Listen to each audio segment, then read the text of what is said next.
Hi, good afternoon. Welcome back to, I guess, online school. Welcome back to your room or wherever you're doing your work. Welcome back. I hope you guys enjoyed your winter break. I hope you got lots of sleep, had lots of fun, got some relaxation time, some downtime, some time with your family, maybe some time outside, and in general, rejuvenated. So I hope we're coming back now refreshed and ready to tackle our next areas of math. So today we're going to dive into the next lesson in chapter 4. Chapter four's first two lessons have been pretty straightforward. And again, remember chapter 4 is building on what we already know in chapter 3. So it's very interwoven. So a lot of these ideas you're going to be like, "Oh, okay, this makes sense because we already learned, X, Y, or Z." So let's jump into it. So today's lesson is on functions, and really a major goal is just vocab, understanding what words are and how these problems look. The problems are not that tough as long as you follow along. Let's dig into it. First, let's start with a quick review of 4-2, relations. If I were to fill in right here at the first XY box, what numbers would go under X, which number is going to go under X, and which number is going to go under Y? We should choose 8 here and 5 here, because all we're doing is we're recording our x, y's on a table. And so the main idea of this lesson was just, oh, we can take coordinate pairs and put them on a table of values,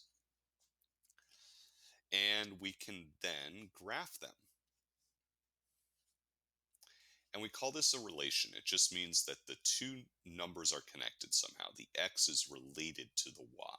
So because the x is here 8, the y is 5, that's going to be about right here. And remember that we learned that in order to graph, we have to go first left or right with our x value and up or down with our y value. Okay, these are all pretty key ideas. Our last idea, and I won't graph all of those. Let's see here. 8, 5 should be here. Was we learned about something called domain and range. Now, if we didn't cover this very well, let's go ahead and make sure we cover it now. Domain just means our x values. Range just means our y. Here's a little trick to help you remember it. Think of an animal that has a wide domain. You might be picturing a lion. And guys, look, here's my lion. I'm going to draw him right here. Here's his beard, here's his eye, and here's his feet and tail. Okay, sorry, terrible drawing. Guys, a lion has a wide domain. And notice that he's on the ground. The ground is the x-axis. So that helps us remember that for domain, we're just going to list the x values, and usually we go in order. So we write them, we use a little bracket to show it's a list, and we would write -6, 0, 2, and 8. Those are the values of the x values in this relationship. And for range, we just need our y values. I've got a little trick to help us remember that as well. You think of what animal has a wide range. Well, I picture for this an eagle. And here's my eagle, probably more of a seagull. There he is. And here's his tail feathers. Terrible, terrible drawing. In any case, there's my eagle. And he is flying up and down. Notice that's up in the air like the y-axis. So that's how I have taught students how to remember them so that you can totally memorize it easily. Y values are the range. And so here we would just list our y values. And I don't need to repeat the number 5. If 5 is in the range once, I don't need to do it again. So I'm just going to write -9, -8, and 5.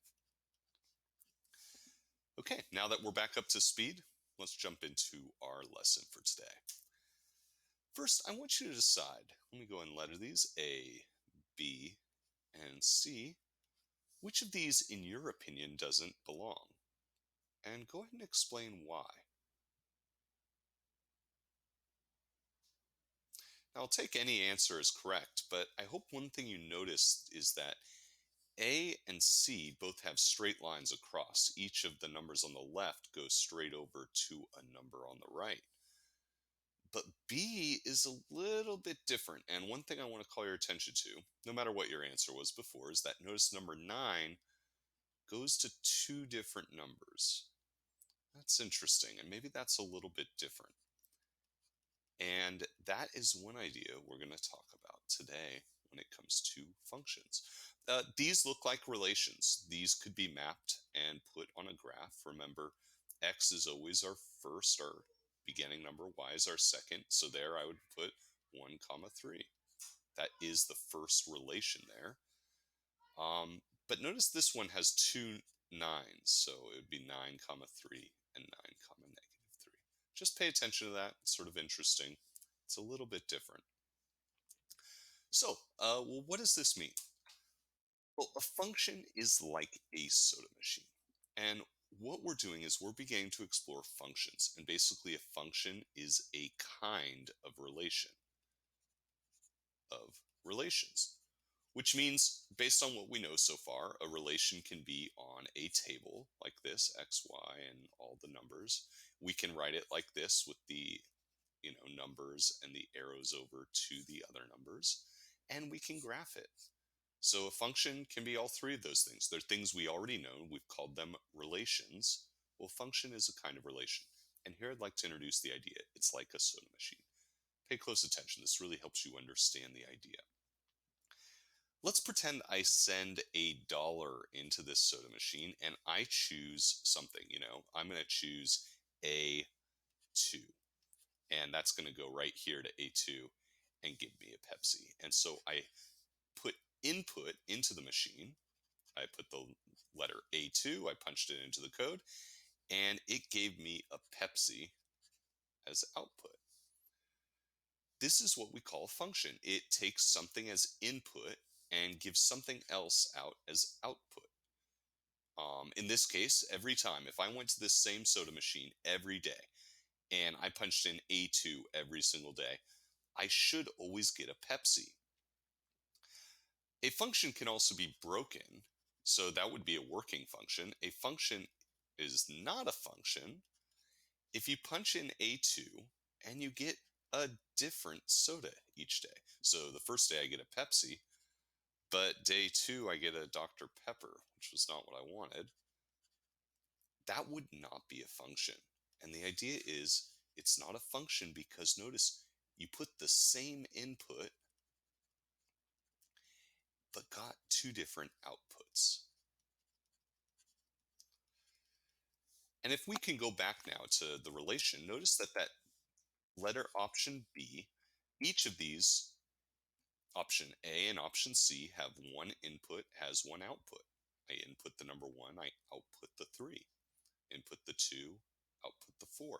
It looks like this is adding 2 to the number. That's like what's happening inside the soda machine. Well, now it doesn't need to follow an exact rule. I mean, maybe I don't know what the rule is. So here 6 changes to -6, but I still have one input going to one output, except for in B. Here I input a 9. That's like putting $9 in the soda machine or pressing the number 9, but I got two different things as output. That shouldn't happen. A function should be consistent.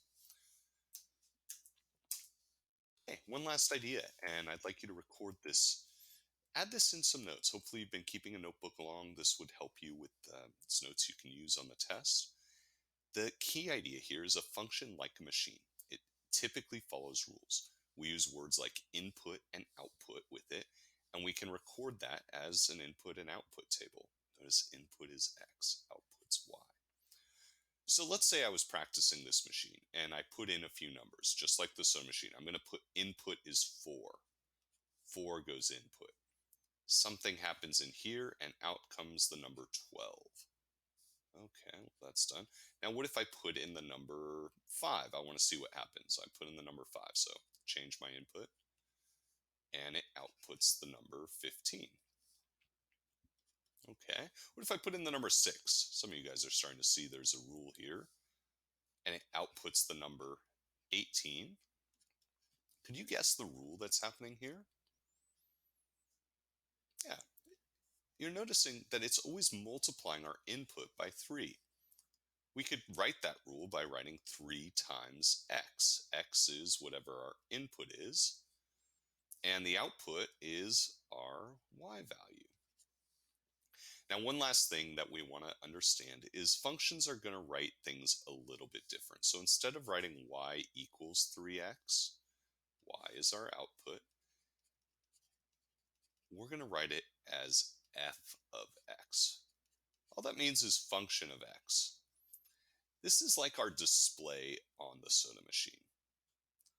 So let me go back to just make this last bit of connection. So if I'm at the soda machine and I put in A2, that's like this. The display just shows us A2. That means that number is going into the machine's brain and then I get my output. So do your best to just follow along here. Right now, what I'd like you guys to copy is what you understand so far about functions. So hopefully, you've said something about a function usually follows a rule. It has input and output. And when you put in a number, like at the number 4, I should always get a number out that's the same, 12. Would always be my output with this function. Our last idea is this f of x idea. F is just the name of the function. This does not mean the most common problem I have, and people make this problem IM1 and in course 3 is they think this is multiplication. It's not multiplication. All it's doing is naming the function. So this is a way we write f of x means what's going to happen inside our machine, and 3x is the rule. So in this rule, and what it means is whatever goes into the function we put in the parentheses. Say I put in the number 4, that means I'm going to put in the number 4 for x. And I would get 3 times 4 is 12. I don't do f times 4. F is nothing. F is just the name. It's just a display. That's just showing us the rule. And my answer is f is 12. That's like saying y equals 12, the output. So let's get into the nitty gritty. So here's our main type of problem. It'll say let f of x equal 12x minus 2. Notice that's the rule. And it'll say find f of 10. Well, what are we going to do? We're just going to treat this like a soda machine. We're going to take 10 and substitute it for x. So let's go ahead and do that. I'm going to put 12 times 10 minus 2. And I'm just going to solve that. 120 minus 2 equals 118. Great. That's the output. If you were to transfer this to an input-output table, here's my input, here's my output, 10 is my input, and 118 is my output. All right, so now it's your turn to try. On page 288 of your math book, you can try these in the book, or you can just do them on paper in your notebook. So first, find f of 2 if f of x is x minus 4. You should have sent 2 into the function for x, and so you would write 2 minus 4, and you should have solved and gotten negative 2. Okay, next one. Find f of 11 if f of x equals 1/2 x plus 5. You should have sent 11 input it for x, and we get f of, well, we don't even need to worry about that. You just write 1/2 times 11. I'm going to make it 11 over 1 because it's easier to do fractions that way, plus 5. And then I'm going to multiply. So multiply across 11 over 2 plus 5. And that is the same as 5 and a half plus 5, which is 10 and a half. All right, let's move on. So now that you guys know about input and output, remember, input's in parentheses, what's output is what you get after that. You've understood the main idea about functions. We can use this the same way we've done math for graphing on a table. So let's say we have the rule f of x equals 2x. we can make an input-output table. And actually, these are the first problems you'll see in the book about this are going to be input-output tables. And what they do is they put X here, and they put the rule in the middle, and they put Y here, or output. Actually, sometimes they're going to write f of x here, because that means the same thing. So what we have here is x, and they're going to tell you pick your own numbers. Well, I'm going to have you pick 3 always. -2, 0, and 2. So I usually do -2, 0, and 2 at the very least. So let's start with that. If x is -2, I'm going to send that into the function. Do 2 times -2. And 2 times a -2 is -4. That's my y value. Okay. How about when x is 0? I would put 2 times 0, and I would get 0. And how about when x is 2? Well, here I would do 2 times 2, and I would get 4. So notice all I'm doing is I'm taking the numbers for x, and I'm putting them where the x is in the rule. All right. Now, how about we end with domain and range here? What's the domain of this function?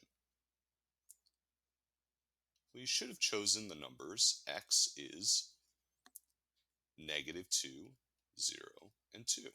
Those are the numbers we chose for our domain, for our input. How about the range? What's the range here? You should have chosen y. Y is the range, and we get -4, 0, and 4. Now, one last thing, and we're going to add just a tiny bit more vocab before we go on, is domain is x. There's another word we learned for x in this lesson. It's called the independent variable. Dependent. And here's how I remember that. In also means input. So go ahead and write down your notes. Domain, x, input, and independent, those all mean the same things. We call it independent because we're putting numbers into the equation. They're going to change the output. So the output is what we call dependent. And we're going to write the word output here. Go ahead and add that to your notes.